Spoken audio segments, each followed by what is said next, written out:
something else too.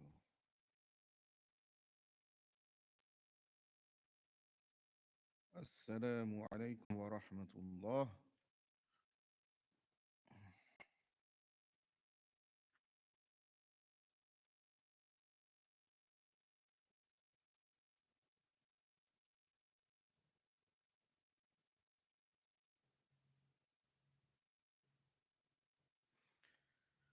Okay, alhamdulillah. Alhamdulillah wa salatu wa salam ala Sayyidina Muhammad wa ala alihi wa sahbihi ajma'in. بعد أعوذ بالله من الشيطان الرجيم. بسم الله الرحمن الرحيم.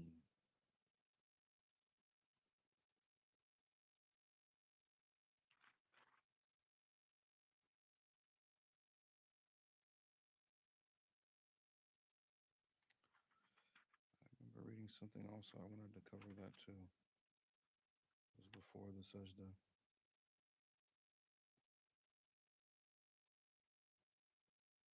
Okay. Anywho,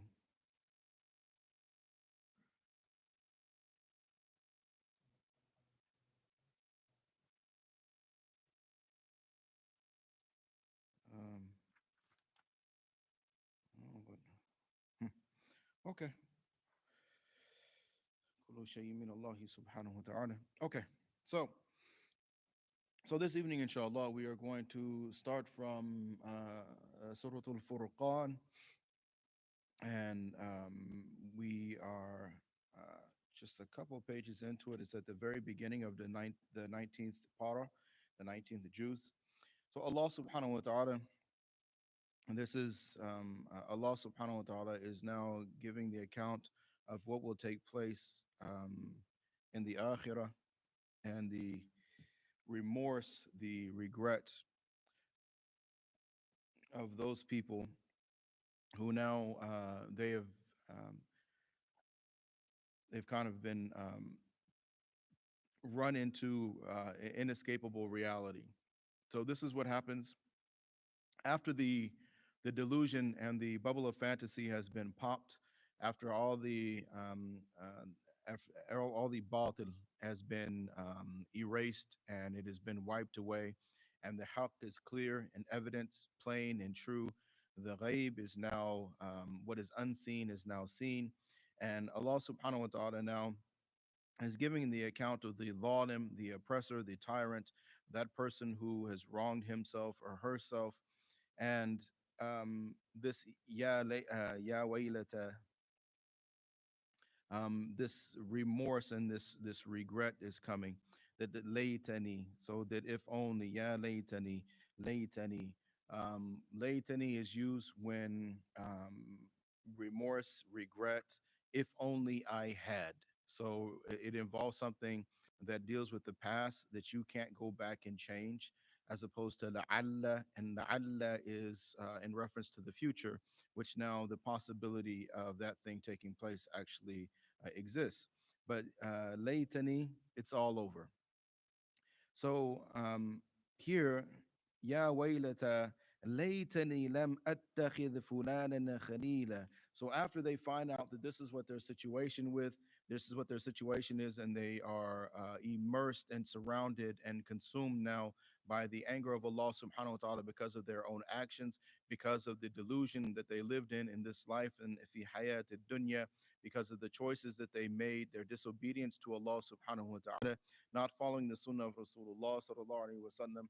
So now this issue comes up where they're saying that if only I had not taken Fulan as a khalil, so this person as a friend. And this is a very important topic, especially for our young people, that who is a friend and what is a friend. And we use this term friend lightly, and we have, now mashallah, we have BFF, and we also have how many followers you have, and who likes you, and how many people are subscribing to you. And a lot of these people we do not know, but at the same time we allow them to have a degree of impact upon our lives, upon our psyche, spiritually as well, because that influence, we want to be liked by these people that are actually complete and total strangers. It was bad enough when the concern was over the peer pressure that we receive, and we still do receive, in our social interactions, say for instance in school, middle school and high school, as we're now maturing, and the psychological impact that this kind of peer pressure has, where it influences young people into doing things that normally, if they were left alone, that they would not engage in those actions, they would not commit those sins. But because of this external influence, shaitani, right? So because of this external influence, now the person finds himself doing things or saying things or running with a particular crowd that it doesn't fit with them, and they don't fit with that crowd and those actions. So now on Yom Qiyamah, on the day of judgment, now they'll say that if only I had not taken this person as a friend. So we have this peer pressure issue in our social circles and social settings, meaning real life social interaction. But now we have, through social media, we now have that category of social interaction where these complete strangers, and even a lot of times, you're not even like, when you're saying a stranger, that's one thing. That means like I'm meeting somebody and I don't know who this person is. But here we're dealing with, even like, you're dealing with personas. So even the persona that the person might be displaying or portraying himself or herself as, actually, that isn't the person either. So it's really like you're dealing a lot of times even with a fictional, meaning a created persona, or created a fictional human being, right? That is being propped up by an actual real human being behind the scenes. And again, we don't know who that person is. And the the viciousness and the sometimes the very venomous content and acidic content that comes from people, whether they're comment on it, commenting, and or twittering or whatever the case may be, um, that this is having a severe psychological impact upon people. And the question has to be, why? What is it? We have to stop and think that, what is it about that set of circumstances, right? In that environment, that social virtual environment, that now we feel so heavily influenced, and we feel so much pressure and tension and stress to find acceptance with people who they themselves cannot be honest with themselves. We strive for acceptance from people who are propping up a fictitious, it's a front. So they put forth this veneer of their life, that everything is happy and everything is good, and this is how my life is. This is how I want to portray myself. This is how I would like to be. This is how I would like the world to see me.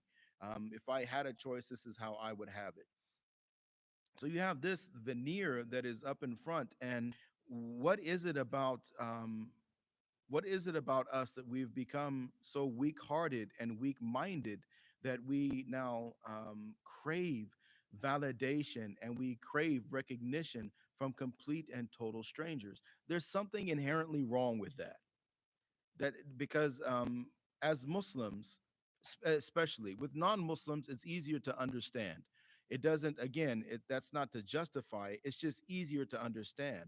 But with Muslims, our identity is supposed to already be clearly defined by our Islam, who we are, what we are, our morals, our ethics, our cultural values and standards, our civilizational values and standards. Those things are something which pre-existed us for now literally centuries. What we're doing is now, as the ummati of Muhammad sallallahu alaihi wasallam, that we're able to tap into that and say that, yes, I am the ummati of Muhammad sallallahu alaihi wasallam, and that in and of itself is everything brought together into one statement.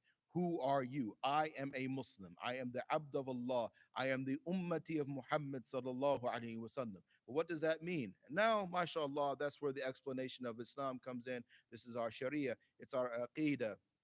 MashaAllah, it's the Quran, it's the Sunnah of Rasulullah sallallahu alaihi wasallam. So all that now is it's there, and it is my foundation, it is my pillars, it is my walls, it is my roof, it is my sword, it is my shield, it is my backbone, it is my intellect, it is my heart, it is my sincerity, it is my identity. So when we have that as Muslims, the only thing that that can give us validation as the Abd of Allah in that role as being the Ummati of Muhammad sallallahu alaihi wasallam is, of course, the creator of the universe himself. But the real problem is that when we don't understand who we are and the status that we have and our role in the world today and our responsibility of representing Rasulullah sallallahu alaihi wasallam, when we don't have that, this is where now that kind of black hole exists, that void exists in each and every one of us. And this is where that question comes, that how do we get from that to the point now where I need the validation of complete strangers. I need the validation. I need the validation of the kuffar and the mushrikeen. I need the validation of those who are following in the footsteps of khatawat shaitan, um, in the footsteps of shaitan. So, and now their social views, we find that that social pressure, that social political pressure, actually, and you can throw the economic pressure in there as well. That now all of this external pressure that we find, the Muslim community is succumbing to this pressure and folding underneath this pressure. And now we are adopting viewpoints and we are adopting um, ideologies, modes of thinking, certain standards, adopting certain opinions, et cetera, so on and so forth, which are completely contradictory to our Islam. And this is what leads to that whole issue of cognitive dissonance. So now we have um, uh, uh, these colliding understandings where our internally we have these two things. We have our Islam, and then we have the pressures, and we have everything that we're being influenced by within the society, and we end up taking these people as friends. But who are they? Who deserves to be your friend? And a lot of times, as parents, we sit down with our young people and we talk to them about this. But yet, if we just take a step back and we look at our own lives, the same thing happens to us, from family members, from our coworkers, maybe our employers, or those who are and have higher levels within our employment structure than we do. Sometimes our neighbors, etc., and we ourselves succumb to that same pressure. Now, granted, the the environment is different. It's not like that whole high school, middle school thing. Although sometimes I do wonder the way that people act, but that's that.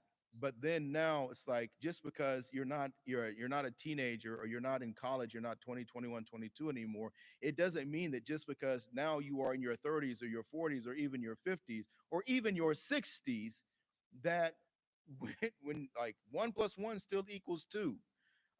The fact that now you are in a different place and a different time in your life, and you're older and you have more experience. Oranges are still oranges and apples are still apples. Water is wet and the sky is blue. One plus one equals two. So it's still the same thing. And if we succumb there for the same reasons that we succumb to that pressure there at a young, tender age, it's the same reason why we keep doing it throughout our lives. Even though the way that takes place, it may change. So the option of taking somebody as a friend, that is something that's a very special status. When you say that this person is, because we say, for instance, that Ibrahim alayhi salam, that he's Khalil Allah, right? That he is the friend of Allah, that this is like somebody that's very close to Allah subhanahu wa ta'ala, that Allah has brought this person very close to him. So this status, and we say that like, yes, Ibrahim, Khalil Allah, that is also one of the names of Nabi sallallahu alaihi wasallam. He is the Khalil of Allah, he's the friend of Allah subhanahu wa ta'ala. So when we take somebody, when we understand a Khalil to be like that, and now we're taking, and what that's based on, it wasn't because Ibrahim was wealthy or he was educated, or it was because of his deen. It was because of his Islam. It was because of his sincerity. It was because of his obedience and his trustworthiness. It was who he was, that Allah Ta'ala gave him this status of being Khalilullah. When we take people as our Khalil, as a close and intimate friend, and they haven't earned it, right? There's something inherently wrong with that. Why should you care? Don't care. If they have something negative, say, the only thing that we should do is like, look, there might be some truth in that. So let me look and see, like, is there something that I can take from this negativity? There might be a granule of positivity that I can pull out from this and be like, you know what? Yeah, I could change this thing and it would make me a better Muslim. It would bring me closer to Allah subhanahu wa ta'ala. So even from a fast, sometimes the truth does come out of their mouths. So like I can take this, I can glean the positive from it. All that negativity, sorry, you can keep that to yourself because I don't need validation from you. You don't determine who I am. You don't judge who I am. I have Allah subhanahu wa ta'ala for that. He is my Rabb, you are not. So if you have a different opinion, you have a different way of looking at things, you like me, you don't like me, mashallah, may Allah subhanahu wa ta'ala give you hidayah. But my responsibility is to be accountable and answerable to Allah subhanahu wa ta'ala. My responsibility is to prepare for my meeting and my judgment from Allah subhanahu wa ta'ala. And those people who I'm going to choose to be my Khalil are those people who have that same level of understanding. And because of that level of understanding, they are the ones who have that complete Iman, and they fall in that category where Nabi sallallahu alaihi wasallam says more or less the meaning, لا يؤمن أحدكم حتى يحب لأخيه ما يحب لنفسه. That not one of you is a perfect, a complete believer until you love for your brother what you love for yourself. They love to gain the pleasure of Allah. They love to have the rahmah of Allah, the maghfirah of Allah, the fadl of Allah. They love to be saved from the hellfire and enter into Jannah. And because of that, they love the same thing for me. This person now qualifies to be my friend. This person now qualifies to be my intimate companion. When I'm with this person, they remind me of the dhikr of Allah. When I'm with this person, they bring me closer to the sunnah of Rasulullah sallallahu alaihi wasallam. When I'm with this person, if my footsteps starts to stray, that they are going to, with in no uncertain terms, that they are going to be the ones that are going to grab me by the back of my collar and say, "Hold on, ya akhi, hold on, ukhti, don't go that way." And they're going to tell me those difficult things that I may not want to hear and I may not like to hear, but I need to hear. That's a friend. That's a true friend. Otherwise, we run the risk of this, that we take these people as friends and now it's ya laytani. That laytani lam attakhidh fulanan khalilan laqad adallani, that he has misguided me. And dhikri ba'da idh ja'ani, from the remembrance, whether that is the Quran or whether it's the dhikr of Allah subhanahu wa ta'ala, the aspects of our aqidah, all that is going to be included in dhikr after it has come to me. Allah subhanahu wa ta'ala has blessed me with the truth. Allah subhanahu wa ta'ala has made me Muslim. The truth has come to me.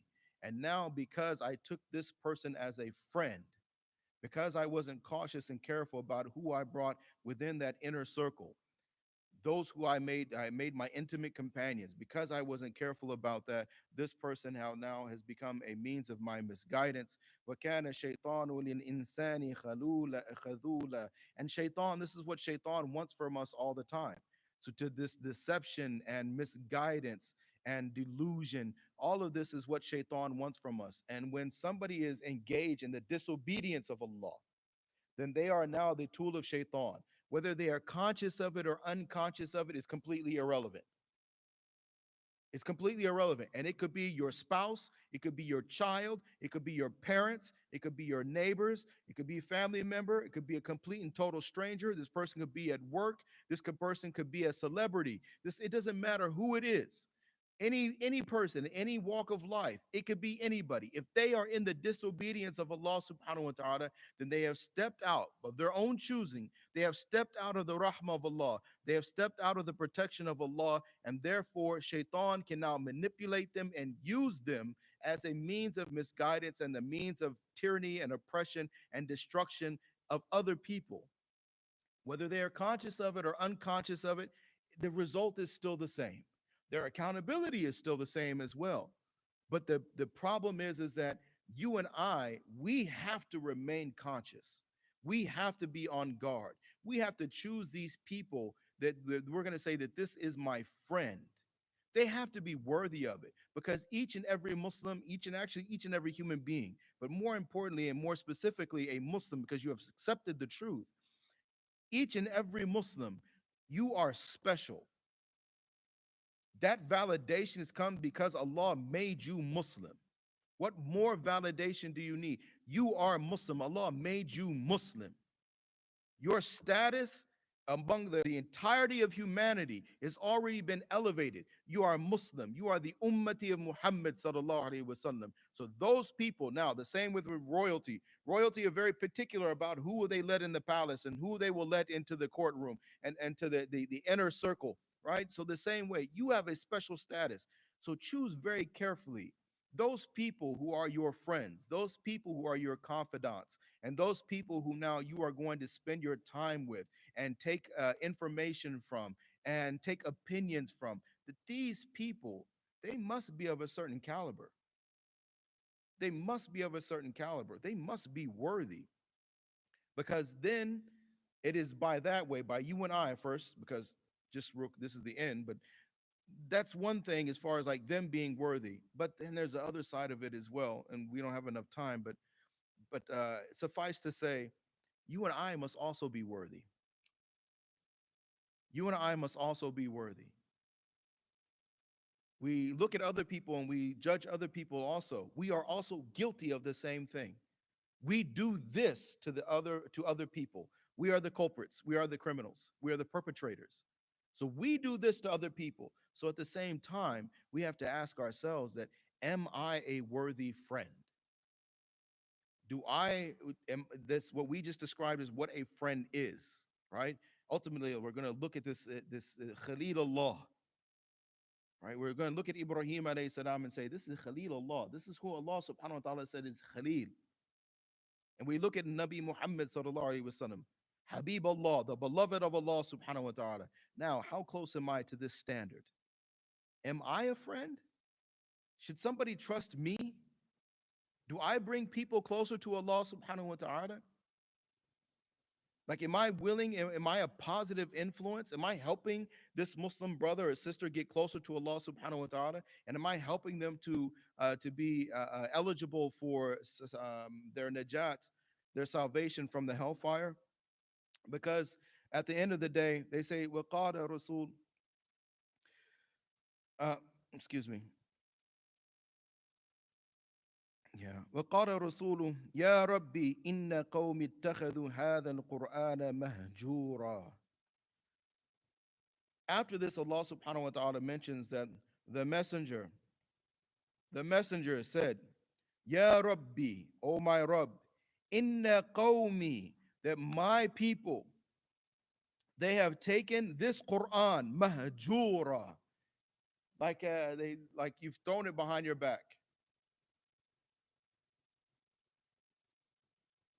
When we take these people that are breaking the orders of Allah, that have no regard for the sunnah of Rasulullah sallallahu alaihi wasallam, it doesn't matter again how rich they are, how educated they are, if they're family, if they're strangers, whatever.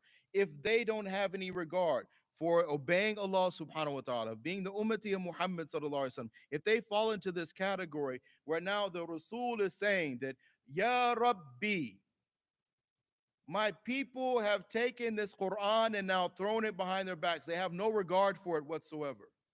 May Allah subhanahu wa ta'ala guard us and protect us from ever being like that.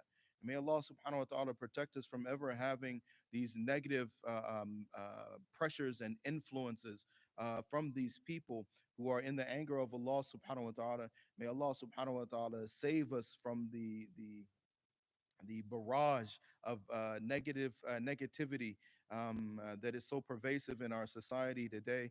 May Allah subhanahu wa ta'ala open our hearts to the rahmah of Islam.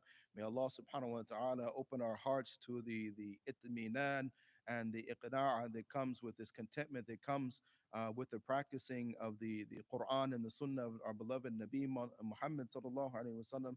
May Allah subhanahu wa ta'ala make us from amongst those who are close to Him. May Allah subhanahu wa ta'ala make us His beloved and make Nabi sallallahu alaihi wasallam beloved in our eyes and in our hearts, and Allah subhanahu wa ta'ala beloved in our eyes and our hearts above all else, above anyone else in the entirety of the creation. اللهم اغفر لنا وللمؤمنين والمؤمنات والمسلمين والمسلمات الأحياء منهم والأموات وآخر دعوانا الحمد لله رب العالمين.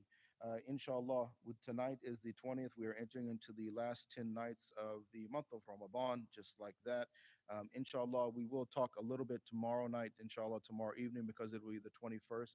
So we will be talking just a little bit, inshallah, about Laylatul Qadr, bi'idhnillahi ta'ala. Jazakumullah khairan jaza. Assalamu alaikum wa rahmatullahi wa barakatuh.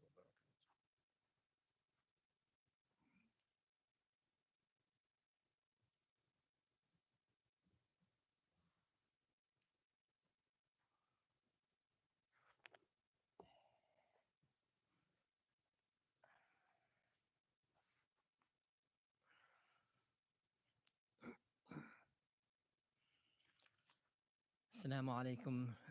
Today I will be reciting the first quarter of the 19 juz, and today we'll actually have a an ayah of sajda. So we'll pause to make sajda and then continue. أعوذ بالله من الشيطان الرجيم.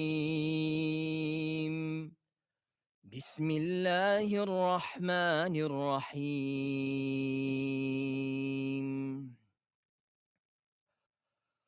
وقال الذين لا يرجون لقاءنا لولا أنزل علينا الملائكة أو نرى ربنا لقد استكبروا في أنفسهم وعتوا عتوا كبيرا يوم يرون الملائكة لا بشرى يومئذ للمجرمين ويقولون حجرا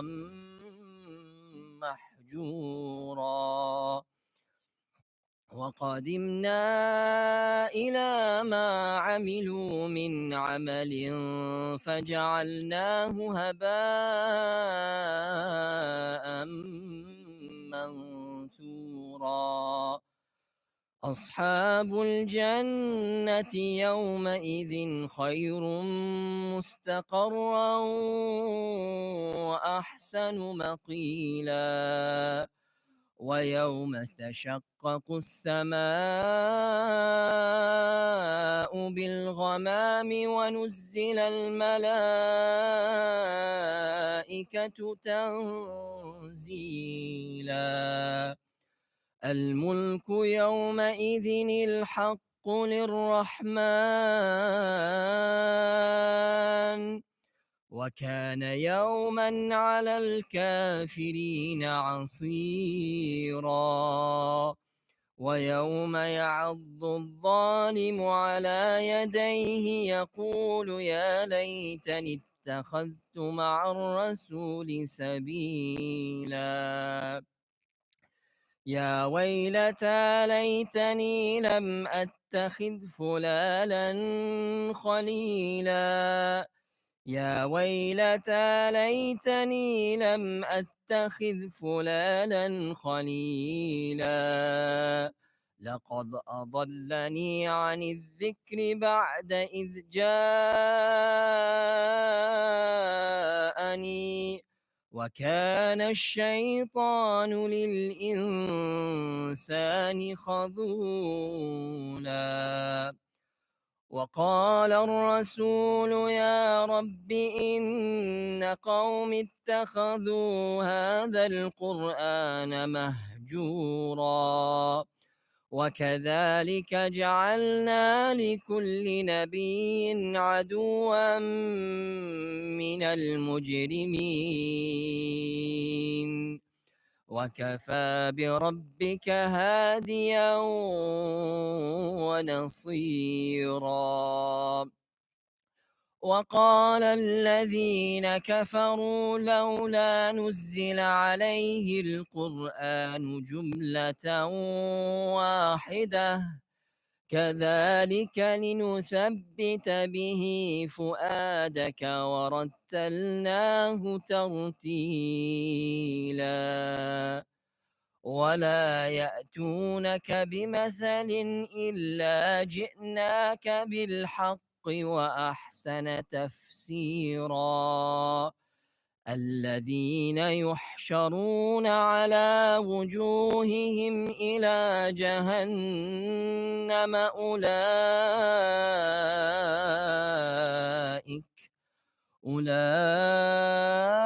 أولئك شر مكانا وأضل سبيلا. ولقد آتينا موسى الكتاب وجعلنا معه أخاه هارون وزيرا. فقلنا اذهبا إلى القوم الذين كذبوا بآياتنا فدمرناهم تدميرا. وقوم نوح لما كذبوا الرسل أغرقناهم وجعلناهم للناس آية. وأعتدنا للظالمين عذابا أليما. وعادا وثمود وأصحاب الرس وقرونا بين ذلك كثيرا. وكلا ضربنا له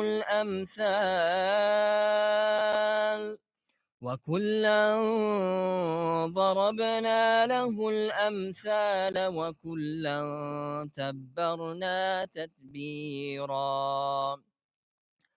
ولقد أتوا على القرية التي أمطرت مطر السوء أفلم يكونوا يرونها بل كانوا لا يرجون نشورا. وإذا رأوك إن يتخذونك إلا هزوا أهذا الذي بعث الله رسولا. إن كاد ليضلنا عن آلهتنا لولا أن صبرنا عليها. وسوف يعلمون حين يرون العذاب من أضل سبيلا. أرأيت من اتخذ إلهه هواه أفأنت تكون عليه وكيلا. أرأيت من اتخذ إلهه هواه أفأنت تكون عليه وكيلا. أم تحسب أن أكثرهم يسمعون أو يعقلون إن هم إلا كالأنعام بل هم أضل سبيلا. ألم تر إلى ربك كيف مد الظل ولو شاء لجعله ساكنا ثم جعلنا الشمس عليه دليلا ثم قبضناه إلينا قبضا يسيرا. وهو الذي جعل لكم الليل لباسا والنوم سباتا وجعل النهار نشورا. وهو الذي أرسل الرياح بشرا بين يدي رحمته وأنزلنا من السماء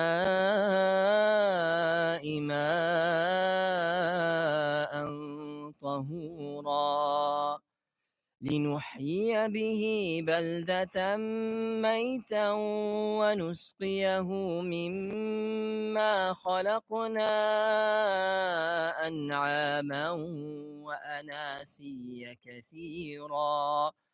ولقد صرفناه بينهم ليذكروا فأبى أكثر الناس إلا كفورا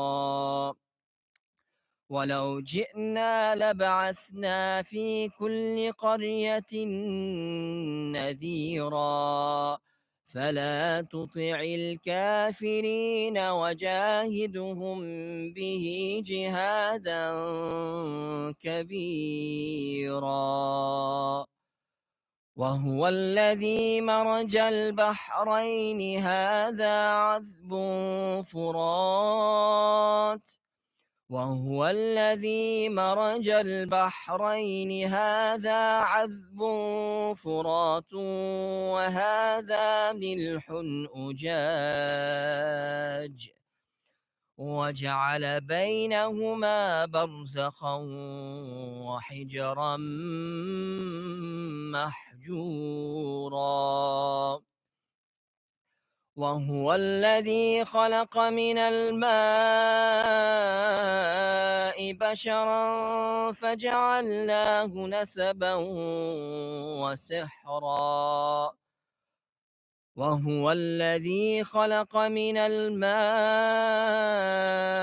بشرا فجعله نسبا وصهرا وكان ربك قديرا ويعبدون من دون الله ما لا ينفعهم ولا يضرهم وكان الكافر على ربه ظهيرا وما أرسلناك إلا مبشرا ونذيرا قل ما أسألكم عليه من أجر إلا من شاء أن يتخذ إلى ربه سبيلا وتوكل على الحي الذي لا يموت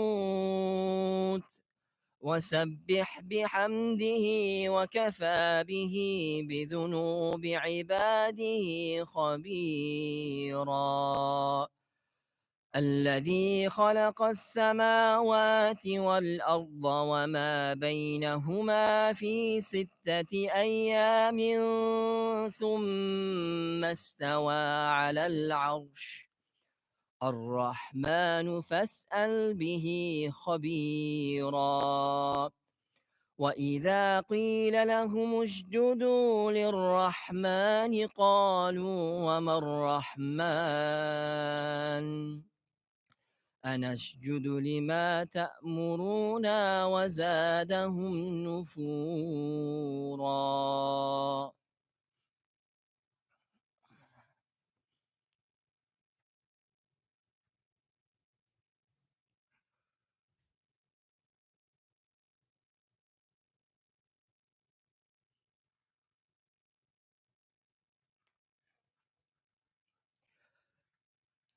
تبارك الذي جعل في السماء بروجا وجعل فيها سراجا وقمرا منيرا وهو الذي جعل الليل والنهار خلفة لمن أراد أن يذكر أو أراد شكورا وعباد الرحمن الذين يمشون على الأرض هونا وإذا خاطبهم الجاهلون قالوا سلاما والذين يبيتون لربهم سجدا وقياما والذين يقولون ربنا اصرف عنا عذاب جهنم إن عذابها كان غراما إنها ساءت مستقرا ومقاما والذين إذا أنفقوا لم يسرفوا ولم يقتروا وكان بين ذلك قواما والذين لا يدعون مع الله إلها آخر ولا يقتلون النفس التي حرم الله إلا بالحق ولا يزنون ومن يفعل ذلك يلقى أثاما يضاعف له العذاب يوم القيامة ويخلد فيه مهانا إلا من تاب وآمن وعمل عملا صالحا فأولئك يبدل الله سيئاتهم حسنات وكان الله غفورا رحيما ومن تاب وعمل صالحا فإنه يتوب إلى الله متابا والذين لا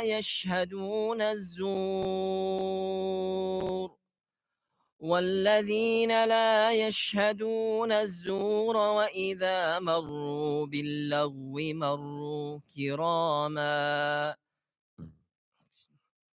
والذين إذا ذكروا بآيات ربهم لم يخروا عليها صما وعميانا والذين يقولون ربنا هب لنا من أزواجنا وذرياتنا قرة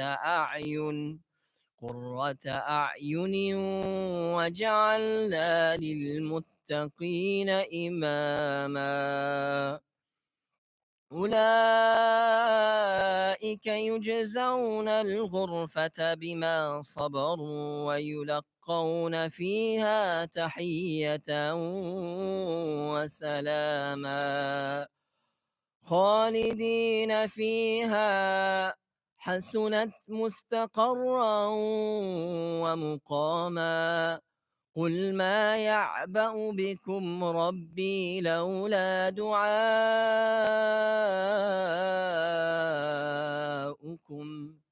فقد كذبتم فسوف يكون لزاما صدق الله العظيم. اللهم أنت السلام ومنك السلام تباركت يا ذا الجلال والإكرام ربنا آتنا في الدنيا حسنة وفي الآخرة حسنة وقنا عذاب النار ربنا ظلمنا أنفسنا وإن لم تغفر لنا وترحمنا لنكونن من الخاسرين رب اجعل لي مقيم الصلاة ومن ذريتي ربنا وتقبل دعاء ربنا اغفر لي ولوالدي وللمؤمنين يوم يقوم الحساب اللهم إنك عفو تحب العفو فاعف عنا اللهم لا سهل إلا ما جعلته سهلا وأنت تجعل الحزن إذا شئت سهلا اللهم صل على محمد النبي الأمي وعلى آله وسلم تسليما سبحان ربك رب العزة عما يصفون وسلام على المرسلين والحمد لله رب العالمين السلام عليكم.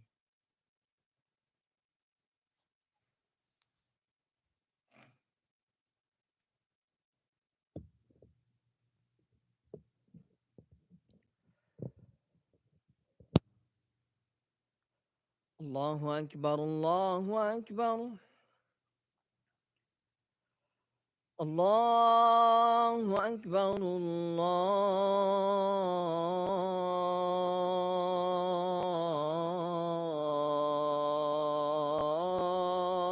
الله أكبر أشهد أن لا إله إلا الله أشهد أن لا إله إلا الله أشهد أن محمد رسول الله.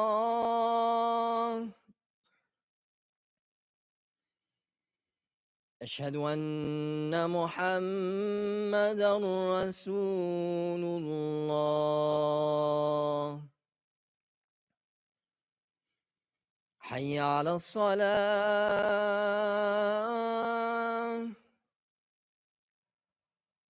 حي على الصلاة.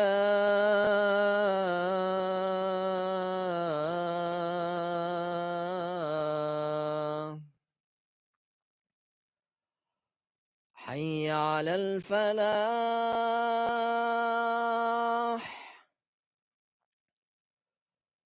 حي على الفلاح.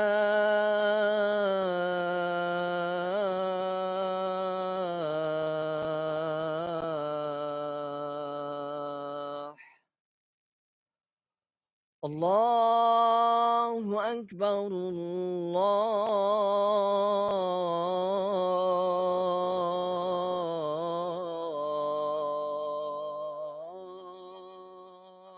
الله أكبر. لا إله إلا الله.